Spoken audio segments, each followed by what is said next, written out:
Ya pemirsa, di tengah jalur darat yang masih terputus, bantuan kemanusiaan untuk Aceh terpaksa dikirim melalui udara. Ya, bantuan didistribusikan melalui jalur udara untuk Aceh Utara dan juga Aceh Tengah. Bantuan Bakri untuk negeri ini diberangkatkan dengan pesawat charter dari Bandara Internasional Kuala Namu, Deli Serdang, Sumatera Utara. Adapun bantuan yang akan didistribusikan untuk korban bencana di Kota Takengon, Kabupaten Aceh Tengah. Bantuan berupa alat komunikasi Starlink dan solar panel, beras, mie instan, minyak goreng, makanan, dan juga obat-obatan. Bantuan itu diangkut menggunakan pesawat charter yang akan berlangsung hingga beberapa hari ke depan. Sementara itu untuk distribusi ke desa-desa terisolir akan menggunakan helikopter. Pasca bencana banjir bandang dan longsor yang melanda sejumlah daerah di Sumatera, hingga kini distribusi bantuan masih terhambat karena jalur yang masih putus.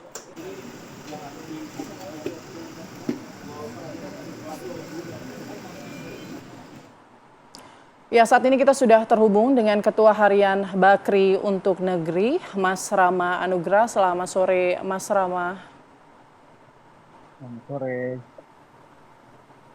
Baik, Mas Rama, Selamat kita sore. tahu sejumlah wilayah di Aceh, kemudian Sumatera Utara, Sumatera Barat, ini dilanda bencana banjir bandang dan juga longsor.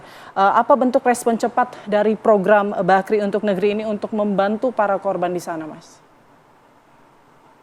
Ya, mungkin sejak seminggu yang lalu kami dari Bakri Tanggap bersama kolaborasi bersama KUB dan juga Bakri Amanah, kita sudah mengirimkan beberapa distribusi logistik, gak cuma hanya makanan, tapi kita juga mengirimkan alat komunikasi khususnya untuk ke Aceh supaya teman-teman dan juga para bupati dan jajarannya bisa berkomunikasi kembali gitu. Dan kita sudah mengirimkan 2 tim, di mana itu ada tim Sumut dan juga Sumbar yang sudah berangkat dari minggu lalu untuk mengirimkan logistik.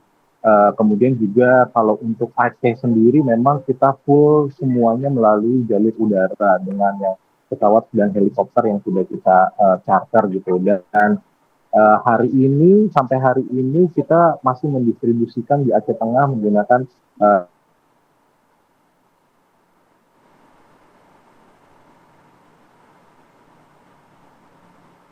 Mas Rama?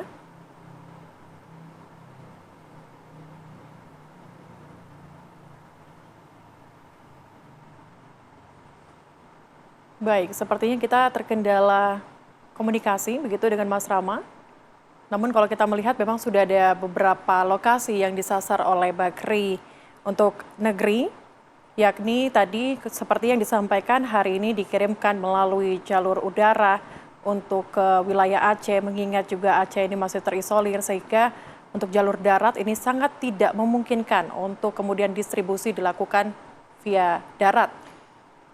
Ya, adapun bantuan-bantuan yang sudah didistribusikan itu berupa alat komunikasi Starlink dan juga solar panel, karena kita tahu di sana listrik padam begitu ya. Kemudian juga logistik seperti beras, mie instan, minyak goreng, makanan, dan juga obat-obatan sudah dikirimkan ke wilayah Aceh, tepatnya di Kota Takengon, Kabupaten Aceh Tengah. Dan juga distribusi bantuan ini dikirimkan hanya bisa melalui jalur udara. Karena memang kita tahu beberapa akses jalan darat ini masih terputus, tertutupi material longsor. Kita coba sapa kembali Mas Rama. Mas ya, Rama, halo. tadi Ya, sempat terputus. Mungkin langsung saja ya. Mas, lokasi mana saja yang sudah disalurkan logistik, kemudian juga seberapa besar sih tantangan dari tim untuk mendistribusikan bantuan ke daerah-daerah tersebut, Mas? Oke, kalau daerah Sumut sendiri kita sudah ke desa Dolok Nyauli, kecamatan Dolok Nyauli. Kemudian kita juga ada di Kisaran juga, sama lumayan juga dampaknya. Kemudian di Sumatera Barat kita ke Nagari Saleh, Salareh Ayah, Kabupaten Agam. Kemudian ada di Manijau dan juga Jorong Lobo yang di Malaka Timur yang cukup parah kondisinya, tapi sudah bisa dilalui oleh jalur darat. Sedangkan kalau untuk Aceh sendiri, kita Aceh Tengah dan juga Aceh Utara kita full menggunakan jalur udara yang kemudian didistribusikan kembali oleh helikopter gitu. Tapi kita terakhir di hari Kamis kemarin kita mendapatkan relawan dari kami yang asli yang memberitahukan ada salah satu jalur darat yang bisa ditempuh, dan akhirnya di hari itu juga karena kita dapat pemberitahuan ada jalur darat yang dibuka dan ada relawan yang rela untuk antarin kita, akhirnya di hari Kamis kemarin kita berhasil mendistribusikan bantuan juga di Aceh Tamiang itu di sekitar 6 desa, desa Sungai Lumut, desa Munguran, desa Karangbaru, desa Bukit Rafa, desa Kuala Simpang, dan juga desa Kebun Sungai Liput gitu. Memang bantuannya di Aceh Tamiang belum terlalu banyak karena memang keterbatasan transportasi itu sendiri. Tapi kita sudah dari Bakri Tanggat juga dan juga BRMS dan juga LNR kita sudah punya plan kembali untuk mengirimkan bantuan yang cukup besar untuk ke Aceh itu sendiri dalam waktu dekat. Baik, terima kasih Mas Rama Anugrah, Ketua Harian Bakri untuk Negeri. Sehat selalu, Mas.